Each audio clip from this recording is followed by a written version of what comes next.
Imagine you're a young black man in your neighborhood, and you and your friends are picked up by the police. You've done nothing wrong, except be black and be alive. The next thing you know, the police are interrogating you about a fatal crime. You and your friends tell the police that you had nothing to do with this crime, but they don't listen. Instead, they torture you. They beat you with clubs and phone books. They electrocute your genitals. They tie you to the radiator and beat you until you can't take it anymore, and you confess to a crime you didn't commit. But the nightmare is not over yet, because soon you'll be criminally prosecuted for this crime. You tell everyone who will listen that you were tortured, but no one cares.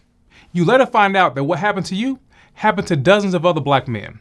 This was the story of 13-year-old Marcus Wiggins, who was arrested and tortured along with 10 other young black men, most of whom were juveniles.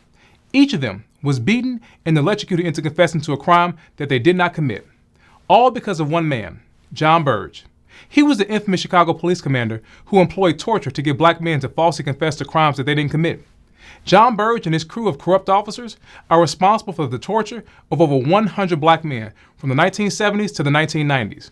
He alone has cost the taxpayers over $200 million for wrongful conviction lawsuit settlements and judgments. His victims have spent decades in prison for crimes they didn't commit. Some were even sentenced to death. But here's the thing. Burge's misconduct was well known in the Chicago Police Department.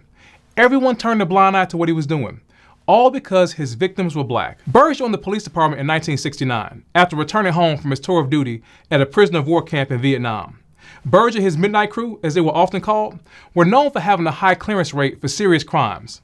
This led to his promotion to sergeant in 1977 and lieutenant in 1980. Burge would beat black men with clubs and phone books and blackjacks. He would suffocate black men with plastic bags. He also had an electric shock device that was known as the black box. He used it to shock black men's genitals. Burge would eventually be promoted to commander. And now, even though he was in charge of an entire police district, he still took part in the interrogations and the torturing of black men. Everyone protected Burge. Judges routinely denied motions to suppress coerced confessions.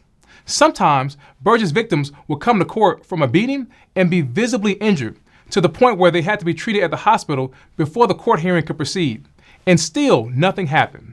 One brave black judge did find that Burge had tortured and coerced a confession. His name was Judge Earl Strayhorn. He found this in the Marcus Wiggins case. But aside from him, everyone else acted as if nothing was happening, as if Burge was a good cop. In 1990, Burge was fired for his actions, but he faced no real consequences. He continued to live his life while his victims languished away in prison and on death row. It wasn't until 2010 that Burge was finally convicted and sentenced to prison. But it was not for torturing black men. He was prosecuted for lying about torturing in sworn court documents in one of his many lawsuits. He was sentenced to 4.5 years in federal prison. He was eventually released and died in 2018, but the pain that he caused lives on.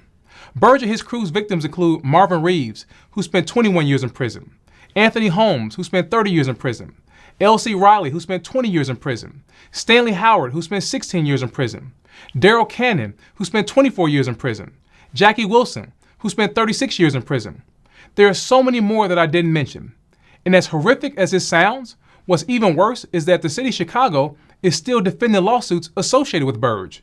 Right now, there are several wrongful conviction lawsuits pending where black men have been exonerated and freed from prison because of what Burge and his crew did to them. And yet, the city of Chicago is spending hundreds of millions of dollars to continue to defend each and every one of those lawsuits. How does that make you feel? How does it make you feel knowing that Jon Burge was allowed to terrorize black communities for decades? And even though he's gone, the city of Chicago is still continuing his legacy of denying black people justice. I want to know how that makes you feel. Leave your comment down below.